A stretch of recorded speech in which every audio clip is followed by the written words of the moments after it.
Hello YouTube, Dave here again. Today I'm going to be giving you my thoughts on the Witchlight Carnival Dice and Miscellany set. This is the latest dice accessory for the D&D 5th edition role-playing game, and this was actually sent to me by Wizards of the Coast for the purposes of doing this review video, so I do want to thank them for sending this out to me. Now, they're not scripting the review, they're not demanding, that it's reviewed in a certain way. They aren't pre-screening the video or anything before it goes out, so the opinions that I express in these videos are always, as always, 100% completely and totally my own. But I do appreciate the fact that they sent this out to me. Let's just sort of dive right into it, shall we? First things first, the retail price for this product is $29.99 US and $39.99 Canadian. I want to say that's pretty consistent with what the last couple of sets of the Dice and Miscellany products have been, so not really much of a change there. And honestly, I've reviewed several of these products before, and the overall impressions are pretty much the exact same. So we'll sort of, I normally save the review portion for the end, but honestly, I've always liked the Dice and Miscellany sets. I'm a huge sucker for accessories that come with bonuses. Things like the recent, DM screen with the dungeon kit. I think that was absolutely great. So whenever I see these extras thrown in with just what normally would have been in the past, just a set of dice that you would have bought with maybe a case to put them in or a dice bag. I love seeing the extras. So the base of it all is pretty much the exact same. It's high quality stuff. I think it's great to have. It is tied specifically to the Witchlight or the Wild Beyond the Witchlight adventure. So if you're not running that adventure, I'll sort of get into, why this set might still be, something you may want to consider. But if you're running the adventure, there's a lot of great stuff that, comes with this that can help you run the carnival portion of that campaign. Because this is what it's about. It's not the Wild Beyond the Witchlight, it's the actual Witchlight Carnival itself is the focus of this product. So just taking a look on the back here, I just have the flap open to make it easier to slide everything out for when I start the video. But what we have here says it's all fun and games. The wild, wonderful Witchlight Carnival travels from world to world, bringing the magic of the Feywild with it. Before you get your ticket, grab the right dice for the occasion. This comes with the 11 dice set, so it's 2d20s, 1d12, 2d10s, a d8, 4d6s, and 1d4. Durable felt-lined box that functions as 2 dice trays, so at the bottom and the top. You got a player-friendly fold-out map of the Witchlight Carnival, and then there are 19 double-sided cards with descriptions and illustrations of characters, creatures, games, and other features of the carnival itself. So let's just slide this out here. All right, so let's take a look at the dice first, because that's sort of the main body of this product. So the first time I saw these at one of my local stores, I think it was just bad lighting because the dice themselves looked like they were just this flat orange, a matte orange dice with the purple numbering. And it was okay, it's a nice color combination, and I do kind of like, the way that the orange makes the purple numbers really stand out. But at the same time, I thought it was just this, this matte, color, and it was oh, well, it's okay, but it wasn't great. I wanted there to be some sort of swirl patterns or something to go with it. So I was really surprised when I got this today and had a closer look at the dice to find out that they actually do have, and I don't know how well it's going to show up on camera just because of the fact that, I am using sort of a fluorescent light for lighting, but you can kind of see it looking through the viewfinder here. You can see that it actually does have, if you get to focus here, it does actually have kind of a glitter sparkle pattern inside the plastic itself. So it actually, again, it looks more suited to the adventure itself than what I originally thought when I first saw them. So I was really happy to see that. So if you go to your a local bookstore, or even if your local game store, if the lighting's not great, these dice may look a little more plain than they actually are. So just keep that in mind, because like I said, I thought it was just a matte orange, but I'm really, happy and pleased to see and again, I don't know how well it's going to stand out on camera here because it's really hard to get these to focus, but you can see the glittery, sparkly, pattern there. So that's really, really cool.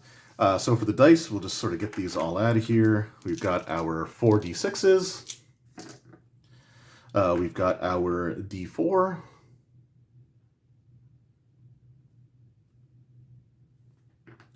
We have our D8 and D12. I'll just sort of show these both at the same time.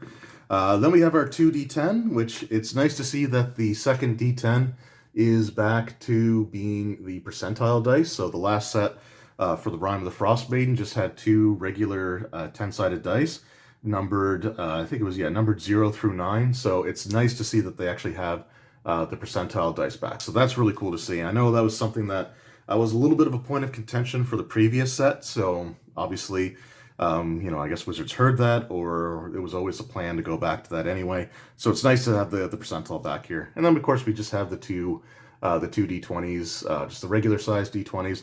I will admit I'm a little bit hooked on the larger D20s. So I kind of would have personally liked to have seen, like, the larger D20s in this set. But that's obviously just more of like, my own personal opinion. And I think just having like the regular sized dice is going to appeal to a much broader audience than having like the two oversized D20s. So I get it. It's just like, it's just weird how like at first I really didn't like them, and now that's kind of pretty much all that I use. But that said, I will definitely make use of this set the next time I run or play in a D&D game. So we got the dice there, and then we've got our dice box. So here's just the lid to it.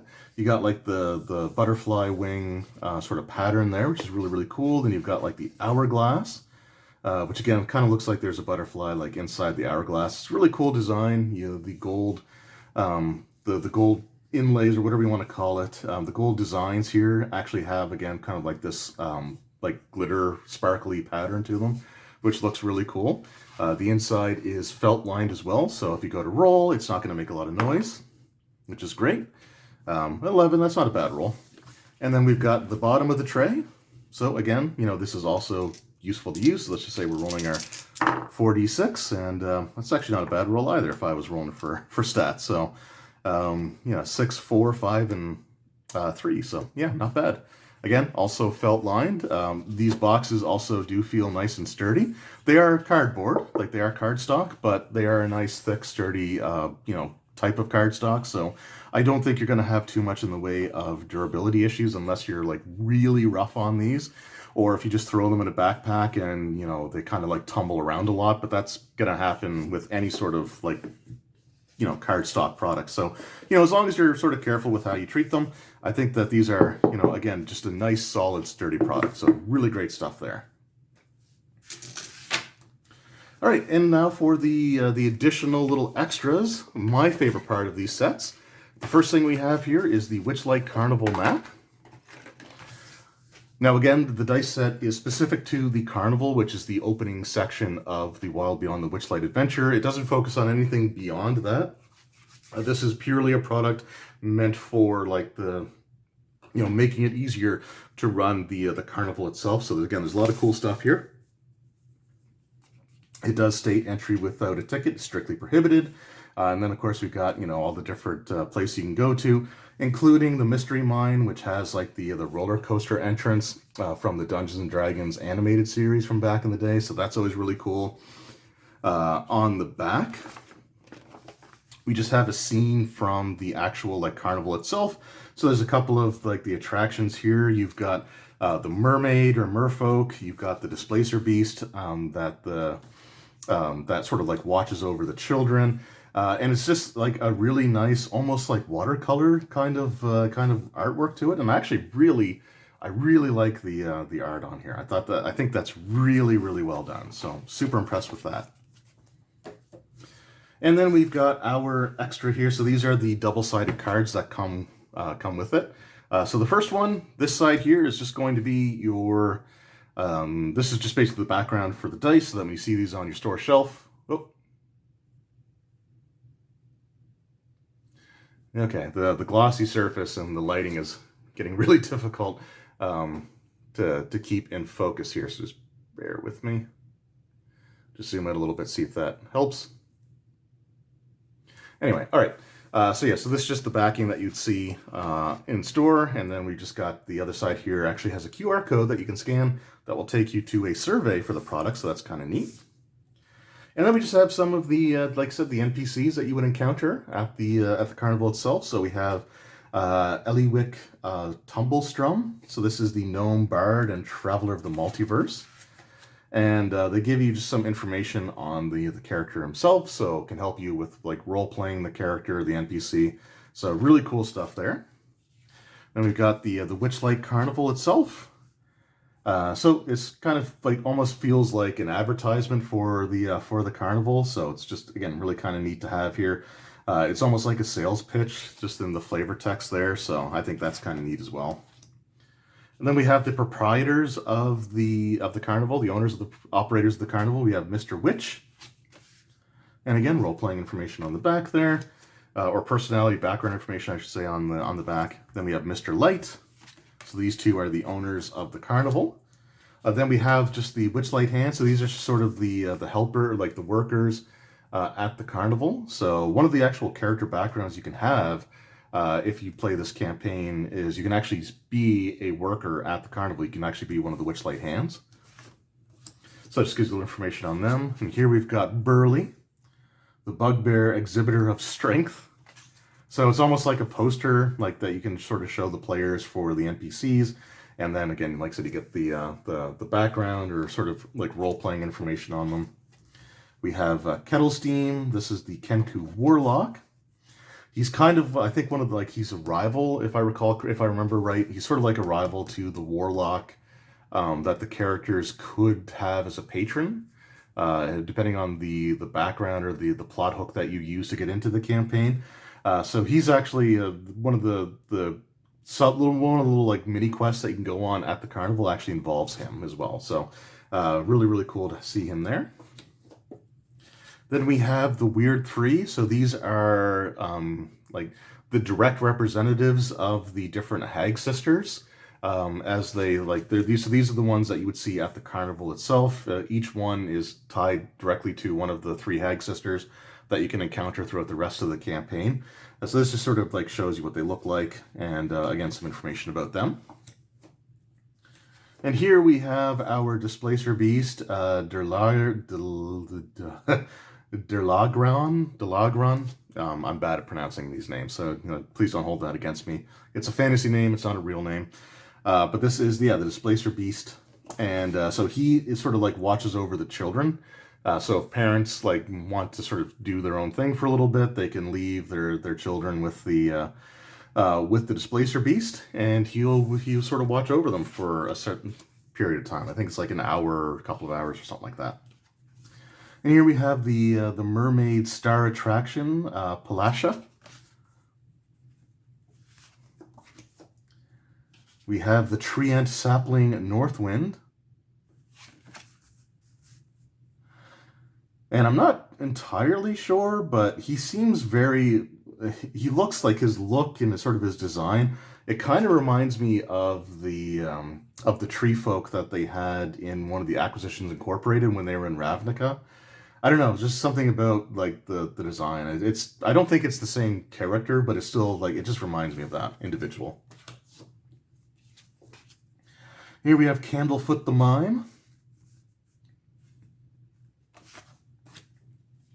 And the next few things that we have here are the carnival games. So those were NPCs that you can interact with. Up next, we have some of the carnival games that the players can participate in if they want to.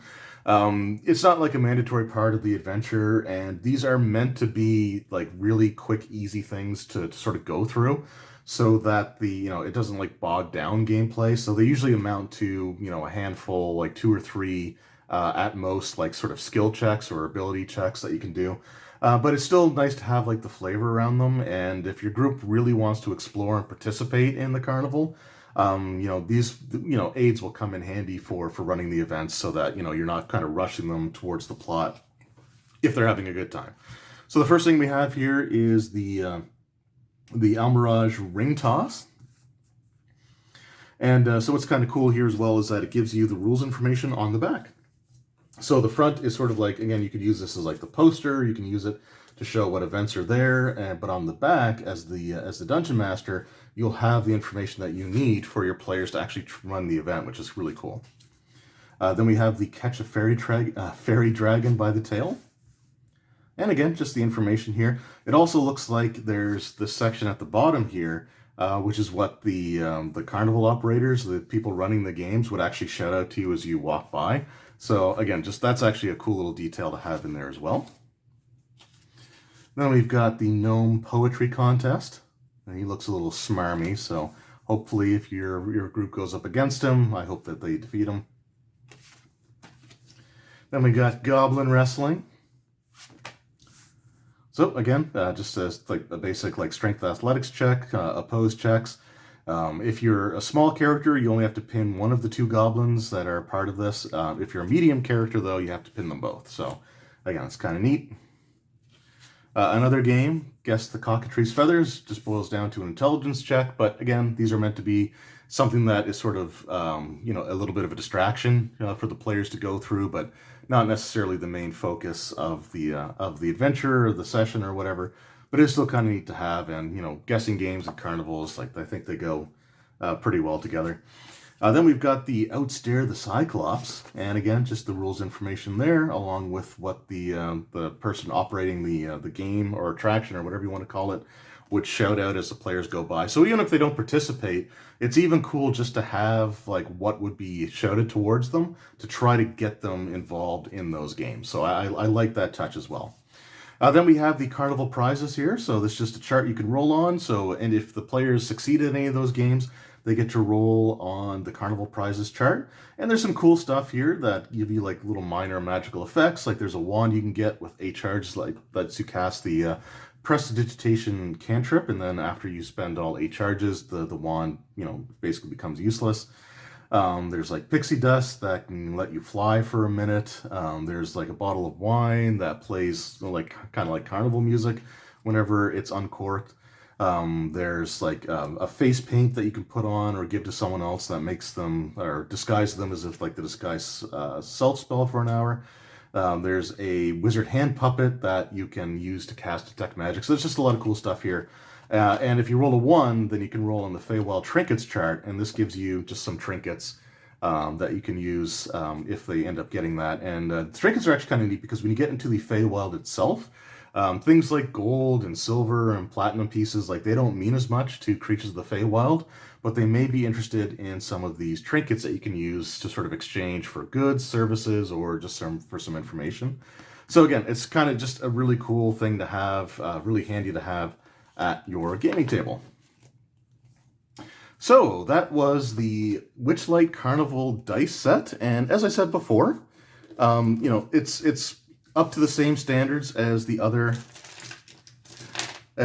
dice sets that have come out for like the Dice and Miscellany sets. I think Wizards of the Coast has sort of found their formula, has sort of like found their how they're going to package these products and sort of the way to do it. And I think they've done a really good job, right? There's just a lot of cool stuff in here, and it makes running the carnival section a lot easier. You don't have to have the book open all the time. You don't have to keep flipping back and forth between pages. You've got the cards there really handy. So I think that's, an absolute great thing to have. The map itself as well is also useful to have. It gives you, the locations of sort of the main things. And then the artwork on the back is just a really nice, kind of like, again, like that watercolor kind of art style. I think it's really, really cool. Now, if you're not running the Wild Beyond the Witchlight adventure, this is still a decent set of dice. Like if, I love the orange and purple color. I'm really happy to see that it does have like the glitter pattern inside, and there's not just like the flat color, which is what I was kind of afraid of the first time I saw it. So the dice themselves look nice. But the game aids can still be useful even if you're not running the carnival itself necessarily, because you do get some really interesting NPCs that you can use in your home games for various things if you wanted to, along with sort of some background information on them that you could sort of incorporate into your game. Or if you're running some sort of like carnival or circus event that the player characters go to, and they need like some games of chance or games of like skill in order to sort of flesh it out, then it's useful stuff to have there as well. So I think you can use the game aids even if you're not running the specific adventure. It's not going to be quite as easy to integrate, but it is something that you can still do. So it's definitely worth checking out. But it's also, it's a really great set of dice to have if you're running the actual Wild Beyond the Witchlight campaign. So I think, again, it's a solid product. You know, it's a nice looking dice. You know, the designs on the cards and everything are really well done. You get a ton of little extra goodies to go along with the dice set, and I'm a sucker for those extras. So I'm really impressed with these dice sets. As always, I think Wizards of the Coast has done a really great job with these. So there you go. That's my recommendation. And, you know, so use that information however you will, I guess. Hopefully you guys enjoyed the video. Let me know in the comments below if you've been running the Wild Beyond the Witchlight. How much time did the characters spend at the carnival? And, you know, if they participated in any of the games, let me know, you know, sort of how that went or how they interacted with some of the NPCs. Or even if you're not running the campaign, would you be interested in using the NPCs or the games of skill and chance in your home games just to sort of pad out or flavor some things? So let me know that in the comments below as well. Once again, thank you to Wizards of the Coast for sending this review copy out. I do appreciate it, and I want to thank everyone who's taken time out of their day to watch this video. It really does mean a lot to me. So until next time, take care.